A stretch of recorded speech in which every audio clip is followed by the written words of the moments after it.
오늘 말씀 제목은 누가복음 15장 1절에서 10절 말씀을 본문으로 해서 하늘에서 큰 기쁨이 되는 것이라는 말씀의 제목을 가지고 함께 은혜를 나누려고 합니다.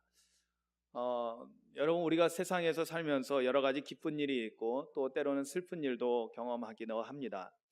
그러나 우리가 세상에서 이러한 모든 것들은 잠시 잠깐 다 지나간다는 것을 우리는 인생을 살면서 많이 느끼고 경험합니다. 즐거운 일도 조금 있으면 지나가고 또 슬픈 일도 또 힘들고 어려운 일들도 조금 있으면 또 지나간다는 것을 우리는 알고 있습니다. 그래서 다 지나가리라, 이것도 이 또한 지나가리라 라는 말을 우리가 종종 하는 것을 보게 됩니다. 작년에 나왔던 그 마커스 찬양 가운데 제가 요즘 은혜 받은 찬양 하나가 있는데 거기에 다른 건 잘 모르겠고 그 가사가 너무나 제 마음에 와서 이렇게 닿는 겁니다. 재작년에 2016년 찬양에서는 오직 예수뿐이네, 그 찬양에서 은혜 아니면 살아갈 수가 없네, 이 찬양이 제 마음에 확 와닿았었는데 이번에는 뭐냐면 이 또한 지나가리라, 다 지나갈 거라는 것을 찬양하는 것을 보면서, 그렇죠, 이 세상에 있는 모든 것들은 우리의 인생도 마찬가지로 지나갈 것입니다. 그러나 여러분, 우리에게는 영원한 가치가 또 있습니다. 이 세상은 잠깐 다 지나가지만 우리의 인생, 젊었을 때 그 젊고 아름다움도 다 지나가고 또 우리가 팔팔하게 살았던 우리의 삶도 이제 조금 있으면 또 지나갈 것입니다. 기쁜 일, 슬픈 일 다 지나가고 맙니다. 그러나 우리가 궁극적으로 우리가 맞이해야 될 것이 있는데 그것은 뭐냐면 하나님 나라에서, 곧 하늘에서, 다시 말하면 천국에서 영원한 기쁨을 우리가 누려야 될 줄로 믿습니다. 하늘에서 큰 기쁨이 된다는 것은 무엇을 의미할까요? 오늘 예수님께서는 한 사건을 통해서 이 비유로 그 사건에 대한 말씀을 하고 있습니다. 그 사건은 뭐냐면 우리가 지난주일 말씀하고도 이것은 연결되는데요, 예수님을 따르는 많은 무리들이 있었습니다. 그러나 지난주일 말씀에서 우리가 배웠듯이 주님이 원하시는 사람은 그냥 무리가 아니라 그들 가운데 제자를 찾고 제자를 원하셨다라는 사실을 우리는 알 수가 있습니다. 그래서 제자가 되는 길에 대해서 지난주일날 우리가 세 가지로 말씀을 배웠던 것입니다. 첫 번째는 우리가 세상 가치관에서 하나님 나라의 가치관으로 바뀌어야 된다는 것을 우리가 배웠습니다. 세상 가치관을 가지고는 예수님을 절대로 따라갈 수가 없습니다.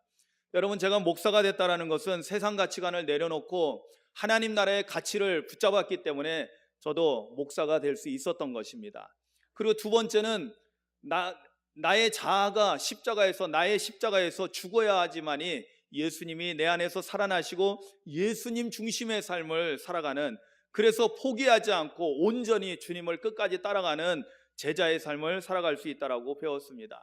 마지막으로 우리의 모든 소유를 다 버려야 된다고 그랬는데 이것은 내 거 다 포기하라는 것입니다. 그것은 뭐냐면 내 거 가지고 하지 말고 주님 것 가지고 하라는 것입니다. 여러분, 세물 계산을 잘 하시기 바랍니다. 예수님께서 비유로 어떤 임금이 다른 나라와 전쟁이 일어나는데 우리가 1만 명밖에 없어요. 10,000명이고 상대방 적군은 2만 명입니다. 그러면 계산을 해봐야 된다는 거예요. 10,000명 가지고 2만 명을 이길 수 있나 없나. 만약에 이길 수 없다라는 계산이 나오면 화친을 해야 되지 않느냐, 이런 말씀을 하십니다. 이 이야기는 뭡니까? 우리가 하나님 나라의 일꾼으로서 제자로서의 삶을 살아갈 때 여러분, 내 거 가지고 하려고 하면 할 수 있을까요? 아니요, 절대로 못합니다. 제가 목회하면서 분명하게 깨닫는 것은 뭐냐면 하나님의 일은 절대로 내가 지식을 가지고 내 의지를 가지고 내 열심을 가지고 내 노력을 가지고 잘 되는 것이냐, 절대 아니라는 것입니다.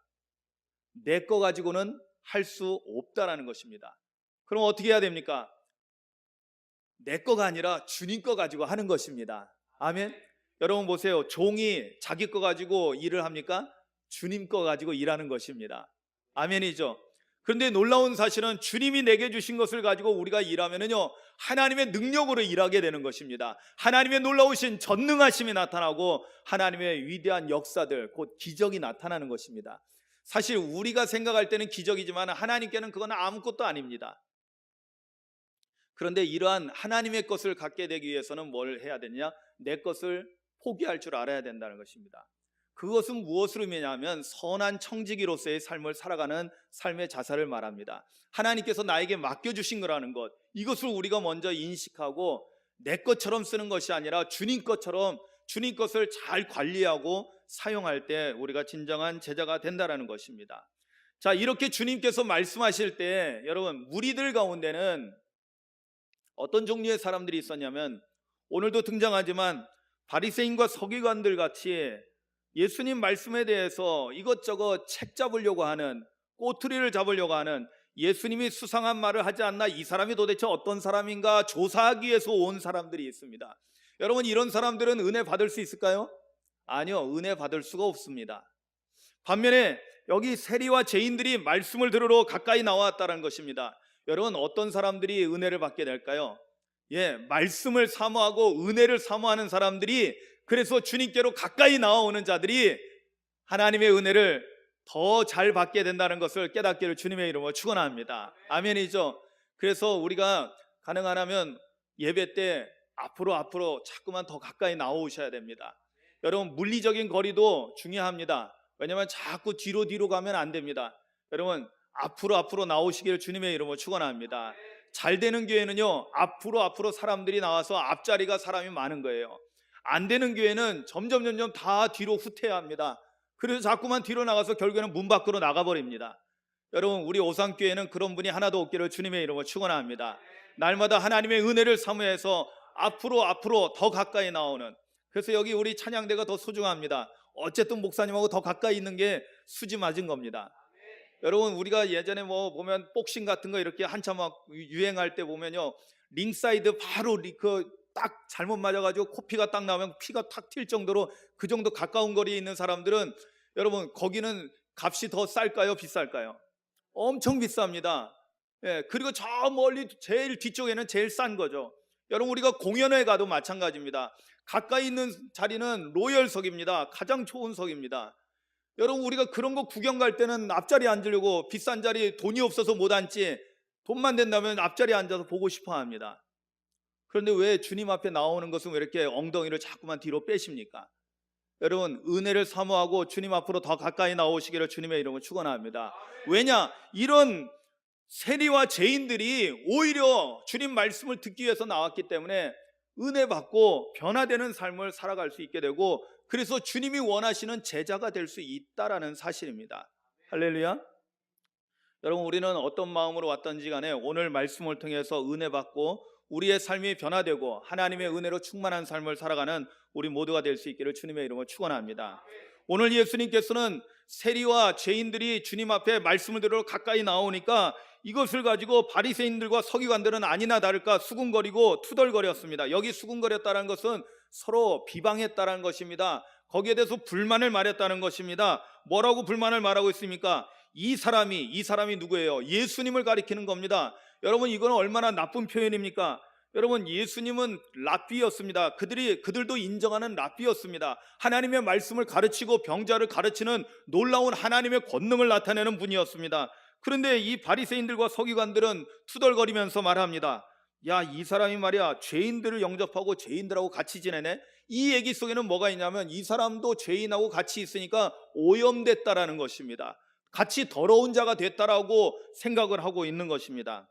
예수님께서 이 이야기를 들으셨을 때 오늘 비유로 말씀하시는 것입니다. 그래서 이 맥락을 우리가 이해해야만이 이 비유를 제대로 이해할 수 있다는 것입니다.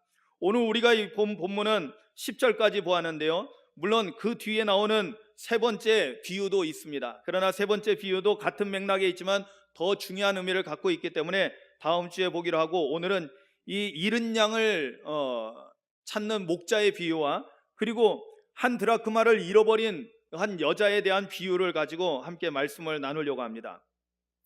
여러분, 이 두 비유는 사실은 다 같은 의미를 가지고 있습니다.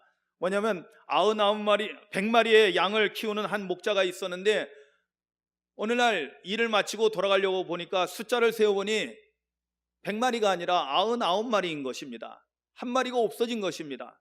그래서 한 마리 잃어버린 양을 찾기 위해서 그 목자는 이제 길을 헤매고 들을 헤매고 오늘 말씀에 보면 뭐라고 나와 있냐면은 4절에 너희 중에 어떤 사람이 양 100마리가 있는데 그 중에 하나를 잃으면 아홉 마리를 들여 두고 그 잃은 것을 찾아내기까지 찾아다니지 아니하겠냐라고 말씀합니다. 여러분, 이걸 그냥 지금처럼 제가 읽은 것처럼 읽으면 아무런 느낌이 없는 것입니다. 다시 한번 잘 생각하면서 보십시오. 너희 중에 어떤 사람이 양 100마리가 있는데 이 어떤 사람이 우리 자신이 돼야 됩니다. 왜냐하면 우리가 이런 것들을 한번 경험해 봐야 된다는 거죠. 그 중에 하나를 잃으면은 99마리를 들여두고 그 잃은 것을 찾아내기까지, 언제까지요? 그 잃어버린 것을 찾아낼 때까지 찾아다니지 않겠느냐라고 주님 말씀합니다. 그렇습니다. 정말 소중한 거라면은, 그것을 찾을 때까지 찾아야 되지 않습니까? 그런데 여러분, 이거를 잘 생각해 보시기 바랍니다. 그 다음에 나오는 그 어떤 여자가 10드라크마가 있었는데 하나를 잃어버렸습니다. 한 드라크마를 잊어버렸습니다. 여러분, 한 드라크마는 어떻게 보면 큰 액수일 수도 있고 작은 액수일 수도 있습니다. 왜냐하면 한 드라크마는 뭐냐면 한 데나리온과 같은 액수 정도를 말하는 것인데, 이것은 그때 당시에 노동자가 받는 일당입니다. 일당으로 받는. 그러니까 오늘날 우리 식으로 따지면 뭐 그냥 노동자가 받는 거 5만 원에서 10만 원 정도 될 것입니다. 어떻게 보면 큰 돈일 수도 있고 어떻게 보면 작은 돈일 수도 있습니다. 그런데 여러분, 겨우 10드라크마밖에 없는 사람이 한 드라크마를 잃어버리면은, 여러분, 이걸 집에서 잊어버렸다면 그거를 찾아낼 때까지 다 쓸고 드러내지 않겠냐 이거예요. 왜냐하면 동전 은화로 돼 있거든요. 은화 하나가 어디 떨어져서 어디로 들어갔는지 이걸 찾아내야지. 여러분, 뭐 5만 원, 10만 원이 어떤 사람한테는 별 볼일 없을 수도 있겠지만은, 그러나 지금 이 여인한테는 큰 돈인 거예요. 일당이거든요. 하루 힘들게 일해야지 벌 수 있는 것이기 때문에 그것을 찾아낼 때까지 열심히 그것을 찾는다는 것입니다. 여러분, 한 마리 양을 잃어버린 목자나 한 드라크마를 잃어버린 이 여인이나, 여러분들 한번 생각해 보시기 바랍니다. 이들이 자기가 양을 잃어버렸다는 사실과 또 이 한 드라크마의 은전을 잃어버렸다는 사실을 알았을 때, 그래가지고 그것을 찾아낼 때까지 그냥 열심히 찾고 있을 때, 그 찾아다니고 있을 때 그때의 그 심정이 어떻겠습니까? 여러분, 목자의 심정이 어떻겠습니까? 이 한 여인의 심정이 어떻겠습니까?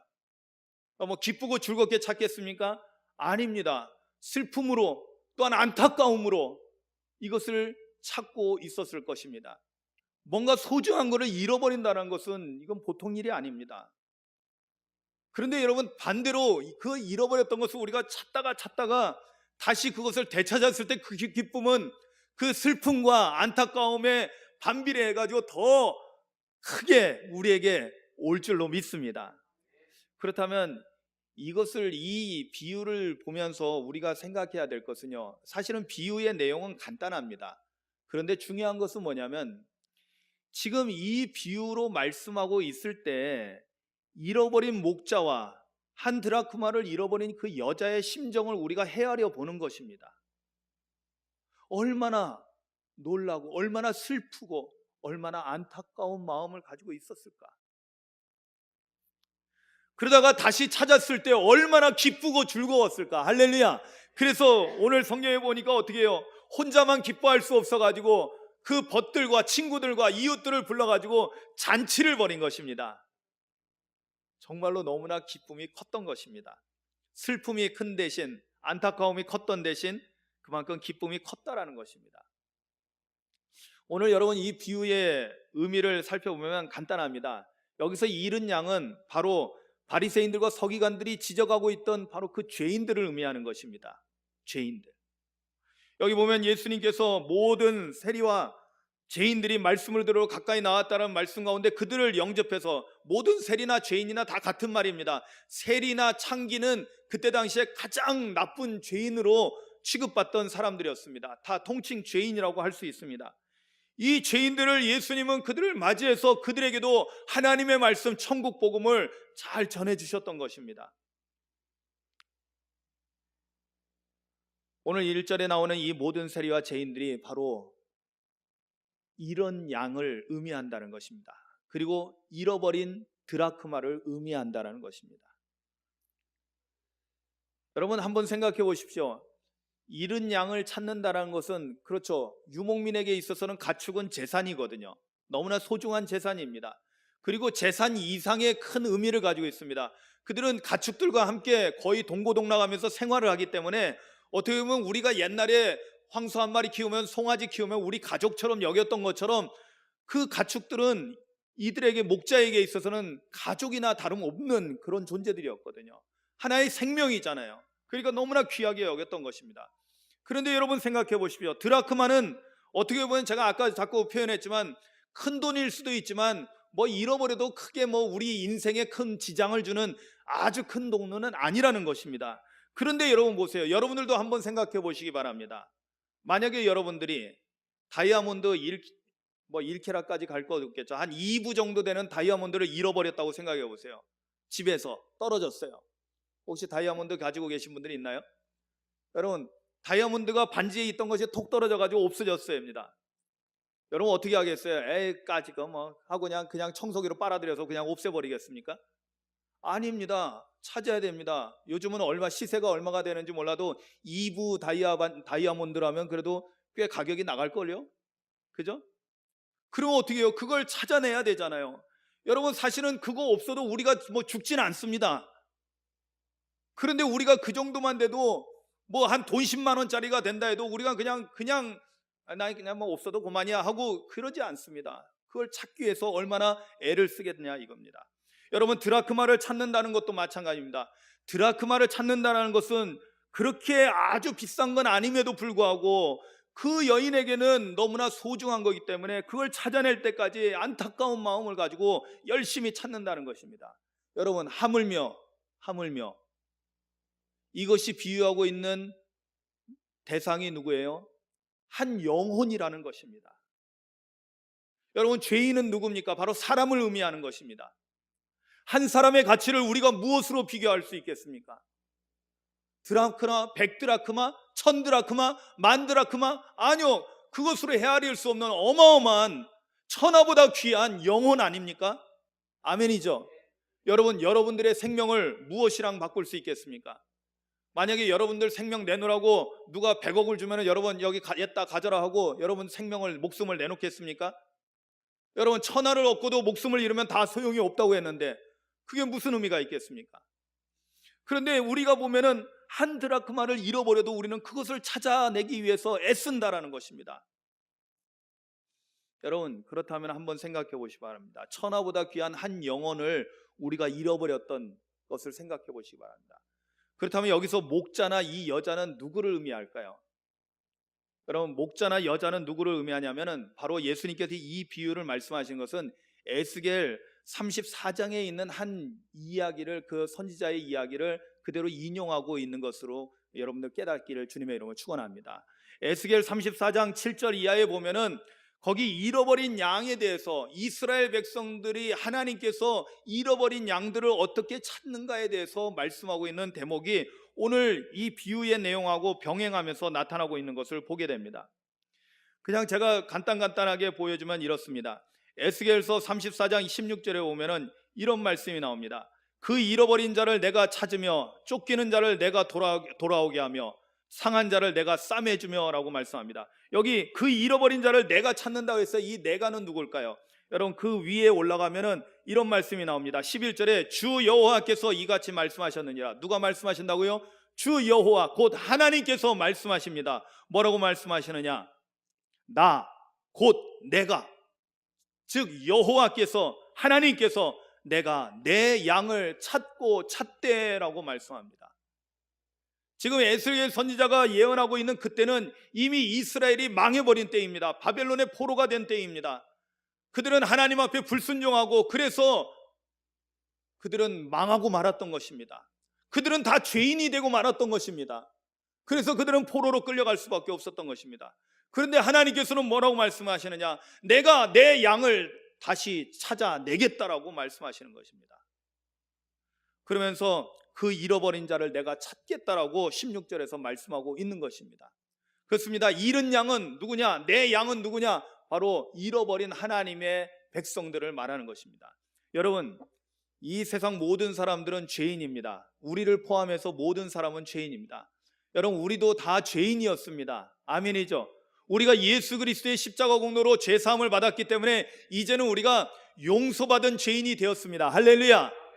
여러분, 우리도 한때는 잊어버렸던 자들이었습니다. 영혼을 잃어버렸고 그래서 사망 가운데 있던 자들이었습니다. 그런데 우리는 다시 찾아낸 바 된 것입니다. 그러나 아직 세상에는 어떤 사람들이 많습니까? 예전에 우리 같은 사람들, 잊어버린 자들이 많이 있다는 것입니다. 하나님께서 어떤 마음을 갖고 계실까요? 바로 여기에 나온 목자와 이 여인의 심정을 갖고 계시는 것입니다. 하나님은 슬퍼하십니다. 하나님은 안타까운 가운데 잃어버린 양들을 찾아내기 위해서 지금도 애쓰고 계시다라는 것입니다. 여러분, 오늘 성경 말씀에 보면 뭐라고 되어 있냐면 언제까지 찾는다고요? 찾아낼 때까지 찾는다는 것입니다. 우리 주님의 마음이 그렇다는 것입니다. 한 영혼 한 영혼 놓치지 않고 다 찾아낼 때까지 우리 주님은 그 안타까운 마음을 포기하지 않고 열심히 잃어버린 양들을 찾고 계신다는 것입니다. 여러분, 우리가 이 심정을 알아야만이 하나님 아버지의 마음을 알 수 있다는 것입니다. 그래야만이 우리가 하늘에서 정말 기쁨이 되는 것이 무엇인지를 진정으로 깨닫게 된다는 것입니다. 마지막으로 이 찾다라는 것이 무엇을 의미할까요?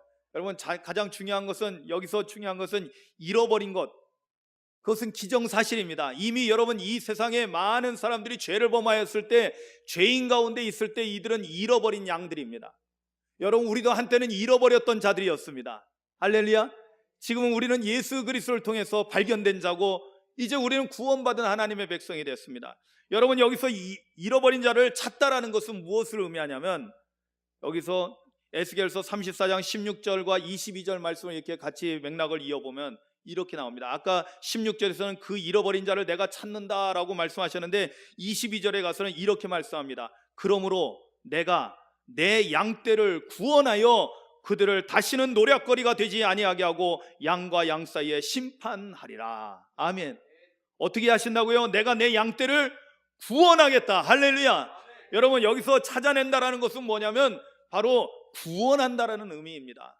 잃은 양을 찾아냈다라는 것은 죄 가운데 죽을 수밖에 없던 영혼을 구원했다라는 것입니다. 그래서 바로 영혼 구원을 말하는 것입니다. 단순한 이야기가 아니에요. 그저 잃어버린 한 재산을 되찾는 거, 한 드라크마를 되찾는 거, 이 정도가 아니라 잃어버렸던 한 영혼을 되찾는 것입니다. 이것이 얼마나 큰 기쁨이겠습니까? 이것이야말로 하나님 아버지께 가장 큰 기쁨입니다. 왜냐하면 그 죄인이 바로 하나님의 형상을 가진 하나님의 자녀이거든요. 여러분, 우리도 하나님의 자녀입니다. 아멘이죠. 그러나 세상 가운데 아직까지 잃어버린 채 세상 가운데서 헤매고 있는 사람들도 하나님의 자녀입니다. 하나님의 형상을 가진 자들입니다. 주님은 그들을 찾아낼 때까지 여러분 애쓰고 계신다는 것을 깨닫기를 주님의 이름으로 축원합니다. 그래서 우리에게 주어진 사명이 소중한 겁니다. 우리가 해야 될 일이 무엇입니까? 여러분, 우리가 먼저 예수 믿고 먼저 구원받았습니다. 먼저 찾아낸 바 되었습니다. 그러면 나는 됐습니까? 이제 우리는 다 끝난 것입니까? 여러분, 이번 주에 설날을 지내면서 설날 말씀이 무엇이었습니까? 여러분, 우리의 가정은 무엇으로 부름받았다고요? 우리의 가정은 무엇이라고요? 축복의 통로 아닙니까? 아멘이죠. 여러분, 우리가 그리스도인으로 부름받았다는 거, 하나님의 자녀가 되었다는 거, 이것은 다름 아니라 하나님께서 아브라함을 왜 부르셨느냐, 왜 그를 믿음의 조상으로 세우셨느냐, 그리고 그 믿음의 조상으로 인해서 우리같이 왜 믿음의 후손들이 생겨나게 하셨느냐, 다름 아니라 우리를 축복의 통로로 삼으시기 위해서 우리를 부르셨다라는 사실입니다. 왜? 아브라함을 통해서 시작된 것이 다윗을 지나서 예수님에게로 와서 온 천하 만민에게 구원의 복을 다 같이 누릴 수 있도록 열려지게 된 것입니다. 그래서 우리도 그 구원의 복을 누리게 된 것입니다. 그 구원의 복은 우리가 영생을 얻는 것이요, 그 구원의 복은 우리가 천국을 소유하게 되는 것입니다. 할렐루야. 여러분, 이거는 세상의 것과는 비교할 수 없는 놀라운 복인 것입니다. 근데 이 통로는 뭐예요? 계속 흘러가야 되는 거잖아요. 여러분, 우리가 막힌 것이 돼서는 안 됩니다. 이게 뻥 뚫려서 나도 복을 받고 나로 인해서 내 가족들이, 우리 교회가, 우리가 섬기고 있는 어떠한 직장이나 학교나 내가 속해 있는 모든 곳이, 그리고 우리가 속해 있는 이 나라 이 민족이 하나님의 복을 누려야 될 줄로 믿습니다. 그런데 성경에서 말씀하는 가장 큰 복이 뭡니까? 바로 구원의 복입니다. 아멘이죠. 여러분, 천하를 얻어도 죽으면 다 소용이 없다고 했잖아요. 지옥 가면 무슨 소용이 있겠습니까? 여러분, 우리 다 같이 천국에 가는 구원의 복을 누릴 수 있기를 주님의 이름으로 축원합니다.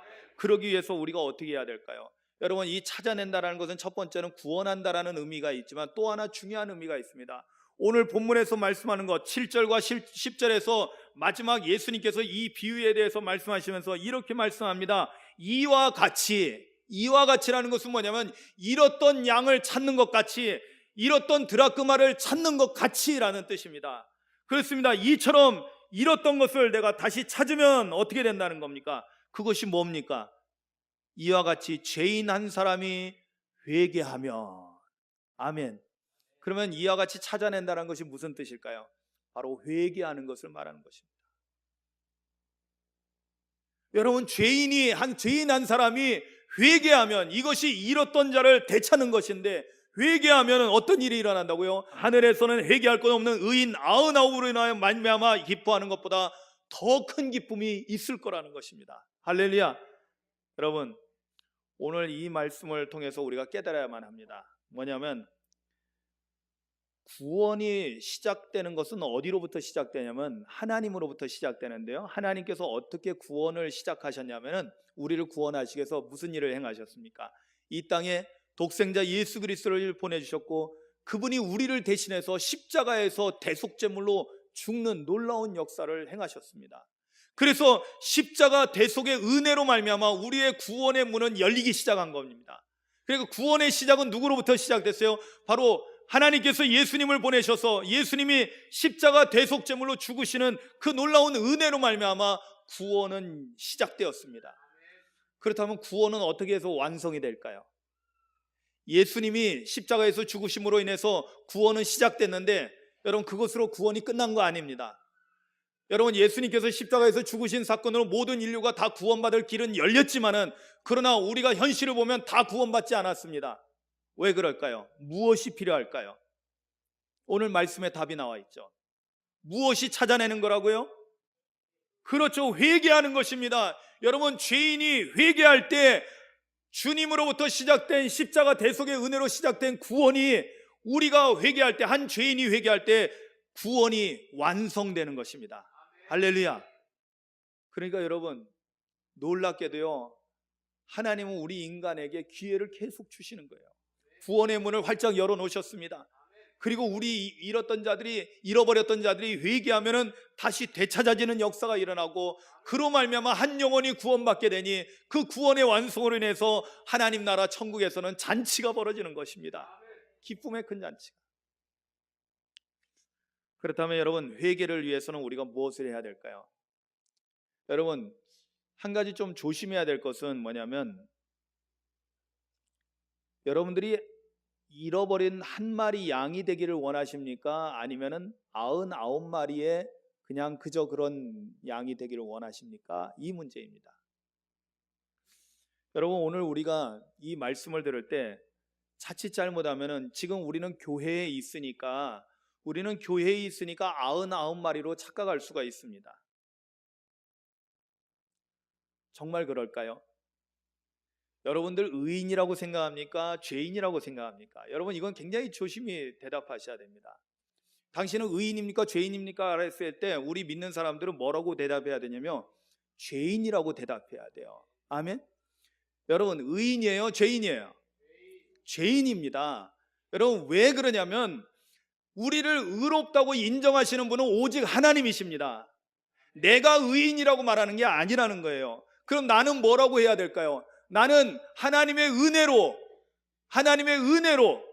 구원받은, 용서받은 죄인이라는 것입니다. 아멘이죠. 우리 예수 믿는 사람은 그냥 죄인은 아니에요.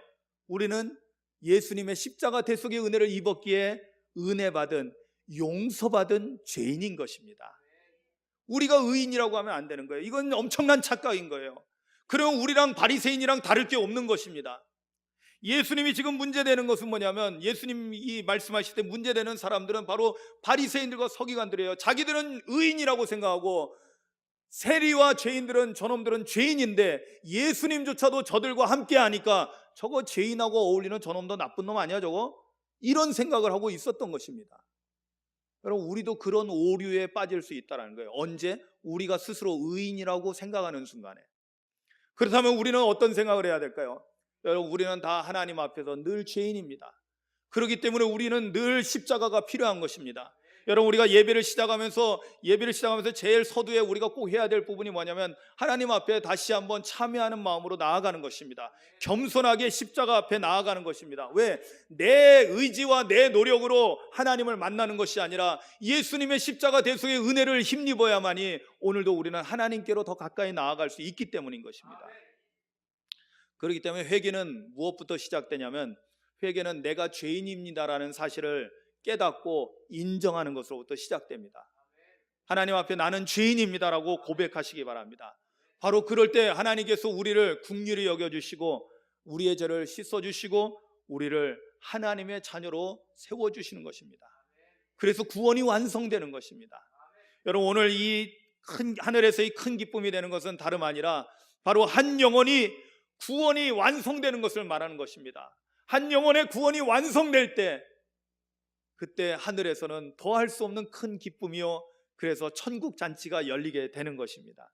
사랑하는 성도 여러분, 저와 여러분들도 이런 하늘에서의 더 큰 기쁨이 되는 그러한 하나님의 자녀들 되시기를 주님의 이름으로 축원합니다.